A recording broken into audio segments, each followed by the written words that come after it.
हमारे चैनल को सब्सक्राइब करने के लिए सब्सक्राइब के इस रेड बटन को ऐसे दबाएं, फिर हमारी नई वीडियोस के लिए इस बेल आइकन को ऑन कर लें। वेलकम दोस्तों, आपका स्वागत है बालाजी ऑनलाइन क्लासेस में। तो दोस्तों, आज की जो हमारी ये वीडियो है, हमने ख़ास तौर से जो बनाई है, ये जो कल जो एग्ज़ाम हुआ था 24 सितंबर को food and supply sub inspector का, तो उसके लिए जो इवनिंग में जो एग्ज़ाम हुआ था उसको हमने सोल्व करने की कोशिश की है। और इसमें हम जीके और हरियाणा जीके को सोल्व करेंगे। उसके बाद मैथ का दूसरा पार्ट हम लेके आ रहे हैं। और हाँ दोस्तों, यदि वीडियो अच्छी लगे तो प्लीज़ लाइक एंड शेयर करना न भूलें और चैनल को सब्सक्राइब कर लें। तो दोस्तों, अब हम मूव करते हैं अपनी वीडियो की तरफ, जो कि आज के एग्ज़ाम पे बेस्ड है, जो कि 24 सितंबर 2017 को हुआ इवनिंग सेशन में। तो उसको हम स्टार्ट करते हैं कि भारत में अंग्रेज़ों द्वारा निम्नलिखित में से किस किले का सर्वप्रथम निर्माण किया गया।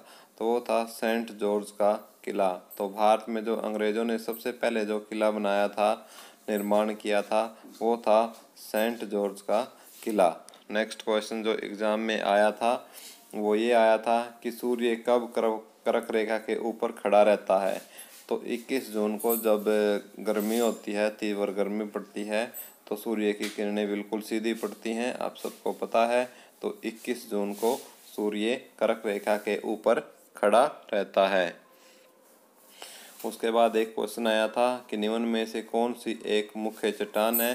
तो उसका आंसर होगा आग्नेय चट्टान एक मुख्य चट्टान है। नेक्स्ट क्वेश्चन की तरफ हम मूव करते हैं।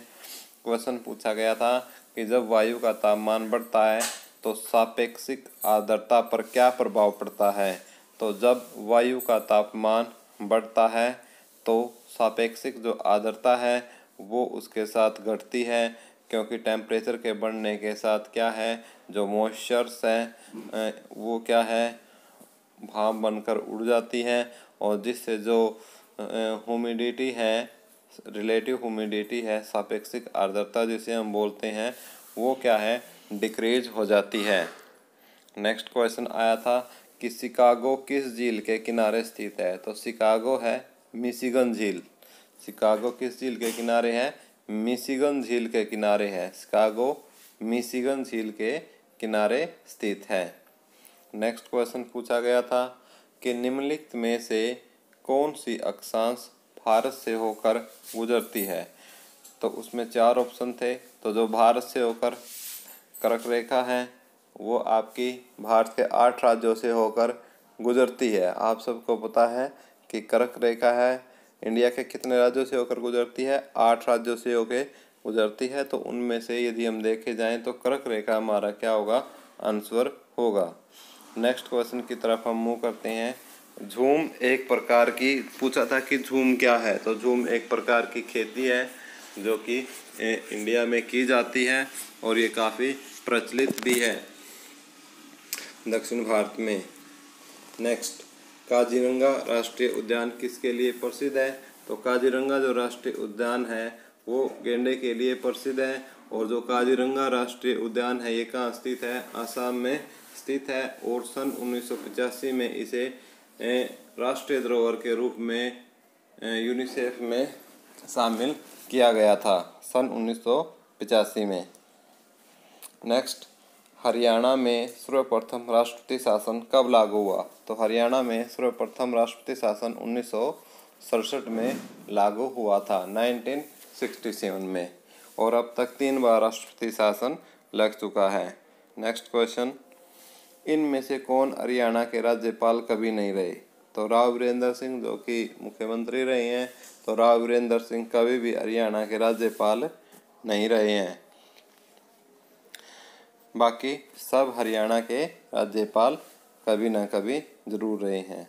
तो कस्तूरबा गांधी विद्यालय योजना का मुख्य लाभार्थी कौन है। तो कस्तूरबा गांधी विद्यालय का जो मुख्य लाभार्थी है वो है बालिका वर्ग। जो बालिका वर्ग है उसको उत्थान करने के लिए, उनकी एजुकेशन को बढ़ाने के लिए, ताकि वो भी सक्षम हो सके, तो एक योजना चलाई गई थी जिसका नाम था कस्तूरबा गांधी विद्यालय योजना। ठीक है, तो बालिका वर्ग को लाभ पहुँचाने के लिए इस योजना का शुभारंभ किया गया था। नेक्स्ट क्वेश्चन एक आया था एग्जाम में कि निम्नलिखित में से कौन सा सुमेलित नहीं है, तो दलेल सिंह क्रिकेट ये सुमेलित नहीं है, बाकी सभी ठीक हैं। नेक्स्ट क्वेश्चन की तरफ हम मूव करते हैं। नेक्स्ट क्वेश्चन जो एग्ज़ाम में आया था कि इनमें से किस खिलाड़ी ने लंदन ओलंपिक 2012 में कोई भी पदक नहीं जीता, तो बाकी योगेश्वर दत्त थे और गगन नारंग थे, तो उन दोनों ने जीता और कृष्ण पूनिया ने कोई भी पदक नहीं जीता। योगेश्वर दत्त आपके कुश्ती से रिलेटेड हैं और कृष्ण पूनिया भी कुश्ती से रिलेटेड हैं और नारंग सिंह शूटिंग से। नेक्स्ट, राज्य की ग्रामीण जनसंख्या वृद्धि दर वर्ष 2011 में कितनी थी, तो राज्य की ग्रामीण जनसंख्या वृद्धि दर वर्ष 2011 में 9.85 थी और जो ग्रामीण जनसंख्या थी प्रतिशत में वो 65.12% थी और जो शहरी थी वो 34.88% थी और जनसंख्या वृद्धि दर ग्रामीण 9.85 थी और शहरी 44.59 थी। लिंगानुपात जो ग्रामीण था वो 882 था, जो शहरी था वो 873 था। ठीक है, तो ये कुछ काफ़ी इम्पोर्टेंट से क्वेश्चंस थे जो आगे भी आपको याद रखने हैं। वर्ष 2011 की जनगणना के अनुसार हरियाणा की कुल जनसंख्या कितनी है, तो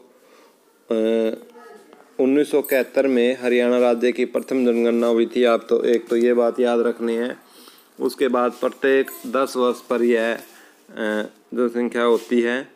तो हरियाणा की जनसंख्या जो ऑप्शन में दी है 2011 के अनुसार वो आपकी वो है 253,51,462। ये बिल्कुल एक्यूरेट है।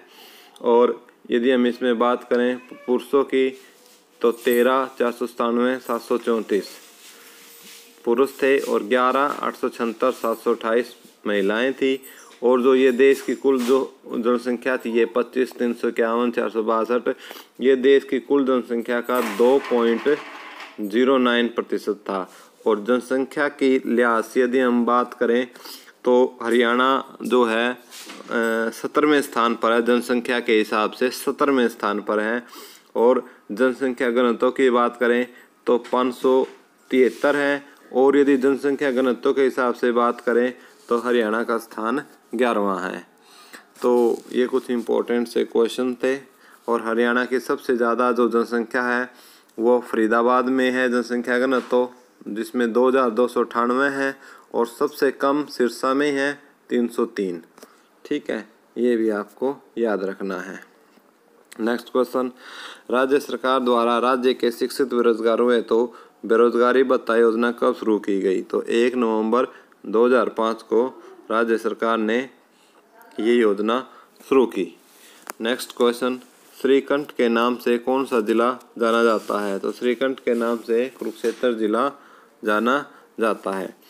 नेक्स्ट क्वेश्चन एक आया था कि अशोक स्तंभ की लिपि कौन सी है, तो अशोक स्तंभ की लिपि है ब्राह्मी लिपि। तो ब्राह्मी लिपि क्या है, अशोक स्तंभ की लिपि है कौन सी, ब्राह्मी लिपि। नेक्स्ट क्वेश्चन, भाखड़ा बांध का जनक कौन है, तो भाखड़ा बांध का जनक कौन है, चौधरी छोटू राम। चौधरी छोटू राम थे जिन्होंने भाखड़ा बांध का जो जनक है वो माने जाते हैं चौधरी छोटू राम को। नेक्स्ट क्वेश्चन, महावीर सिंह फोगाट को भारत सरकार ने कौन सा पुरस्कार दिया, तो महावीर सिंह फोगाट को भारत सरकार ने द्रोणाचार्य पुरस्कार प्रदान किया। नेक्स्ट क्वेश्चन जो आया था वो था मनोहर ज्योति योजना से संबंधित। तो मनोहर ज्योति जो योजना है वो सौर प्रकाश प्रणाली से रिलेटेड है और इसमें राज्य में 1 लाख सौर प्रकाश प्रणाली लगाने का निर्णय लिया गया है और ये 16 दिसंबर 2016 से ये लागू की गई है। असहयोग आंदोलन के दौरान किसने राय बहादुर का पद छोड़ा, तो असहयोग आंदोलन के दौरान लाला मुरलीधर ने असहयोग आंदोलन जो पद है वो छोड़ा था। तो असहयोग आंदोलन के दौरान किसने राय बहादुर का पद छोड़ा? तो वो थे लाला मुरलीधर। तो नेक्स्ट क्वेश्चन था कि क्षेत्रीय हिंदी समिति का अध्यक्ष किसे बनाया गया है? तो क्षेत्रीय हिंदी समिति का अध्यक्ष बलवंत तायल को बनाया गया था। किसे बनाया गया था? बलवंत तायल को। क्षेत्रीय हिंदी समिति का अध्यक्ष बलवंत तायल को बनाया गया था। नेक्स्ट क्वेश्चन, अम्बाला का प्राचीन नाम क्या था और इसकी स्थापना किसने की? तो अम्बाला की स्थापना 14वीं शताब्दी में अम्बा नामक राजपूत ने की थी। यहाँ आम की पैदावार अधिक होती थी, इसलिए इसे अम्बवाला कहा जाता था, जो अब बिगड़कर अम्बाला बन गया है। तो ये था इसके बारे में, अम्बाला के बारे में। नेक्स्ट क्वेश्चन, हरियाणा सरकार द्वारा किस वर्ष को बालिका शिशु वर्ष घोषित किया गया था? तो हरियाणा सरकार द्वारा वर्ष 2006 को बालिका शिशु वर्ष घोषित किया गया था। तो 2006 था, उसमें बालिका शिशु वर्ष घोषित किया था, ये भूपेंद्र सिंह हुड्डा सरकार में। नेक्स्ट क्वेश्चन, पंडित जसराज का जन्म कहाँ हुआ? तो पंडित जसराज का जन्म हिसार डिस्ट्रिक्ट में हुआ था। पंडित जसराज का जन्म कहाँ हुआ था? हिसार डिस्ट्रिक्ट में पंडित जसराज का जन्म हुआ था। नेक्स्ट क्वेश्चन एक है कि ठाकुर फेर किस सम्राट के दरबार में नौकरी करता था? ठाकुर फेर किस सम्राट के दरबार में नौकरी करता था? तो ठाकुर फेर थे वो जो नौकरी करते थे, वो अलाउद्दीन खिलजी के दरबार में नौकरी करते थे। तो किसके दरबार में नौकरी करते थे? ठाकुर फेर अलाउद्दीन खिलजी। बहुत ही इंपॉर्टेंट क्वेश्चन। नेक्स्ट क्वेश्चन है हमारा, हरियाणा के मुख्यमंत्री हरियाणा केसरी के संपादक व संचालक कौन से हरियाणा के मुख्यमंत्री थे? तो हरियाणा का वह कौन सा मुख्यमंत्री था जो कि हरियाणा केसरी के संपादक भी थे और संचालक भी थे? तो वो थे बनारसी दास गुप्त। कौन थे वो? बनारसी दास गुप्त। इसके अलावा एक क्वेश्चन पूछा गया था कि पंडित दीनदयाल शर्मा का जन्म कहाँ हुआ? तो पंडित दीनदयाल शर्मा का जन्म पूछा गया था। एक जो जिंदल स्टील और पावर लिमिटेड के चेयरमैन हैं नवीन जिंदल, उनके बारे में पूछा गया था कि उनका जन्म कब हुआ? तो उनका जन्म हिसार में हुआ था। तो और भी काफ़ी सारे जो इम्पोर्टेंट क्वेश्चंस हैं जो नेक्स्ट एग्ज़ाम में आ सकते हैं, मैं आपके साथ फटाफट इनको कैप्सूल क्वेश्चंस के रूप में शेयर कर लेता हूं। तो स्वामी दयानंद जी ने रेवाड़ी का दौरा कब किया? 1880 में। रोहतक व करनाल में आर्य समाज की शाखाएं कहाँ स्थापित की गई थी? 1883 में। 1884 ईस्वी में लाला लाजपत राय किसके साथ रोहतक आए थे? चाचा के साथ। कौन महान यूनियनिस्ट नेता आर्य समाज का अनुयायी था? चौधरी छोटू राम। प्रसिद्ध आर्य समाजी श्रद्धानंद द्वारा 1911 में किस स्थान पर एक गुरुकुल की स्थापना की? तो कुरुक्षेत्र में। सनातन धर्म सभा आंदोलन के स्थापक कौन थे? पंडित दीनदयाल शर्मा वाजपेयी। सनातन धर्म सभा की स्थापना कब व कहाँ गई? तो 1886 में झज्जर में की गई थी। किस स्थान पर 1919 ईस्वी के दौरान क्रांतिकारियों द्वारा संदेश नामक पोस्टर लगाए गए थे? तो संदेश लगाए गए थे रोहतक। और नेक संदेश किसके द्वारा प्रकाशित होता था? पंडित नेकीराम शर्मा के द्वारा प्रकाशित होता था। 8 अक्टूबर 1920 को महात्मा गांधी, अली बंधु, सूफी इकबाल किस स्थान पर जेल में बंद साथियों से मिलने आए थे? तो वो आए थे रोहतक। असहयोग आंदोलन के समर्थन में हरियाणा में पहली बार राजनीतिक सभा का आयोजन किस स्थान पर हुआ? तो पानीपत शहर में।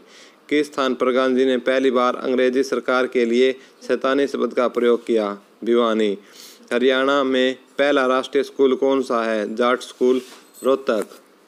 किस राष्ट्रीय स्कूल की नींव स्वयं महात्मा गांधी ने रखी? तो वैसे हाई स्कूल भिवानी की नींव रखी थी।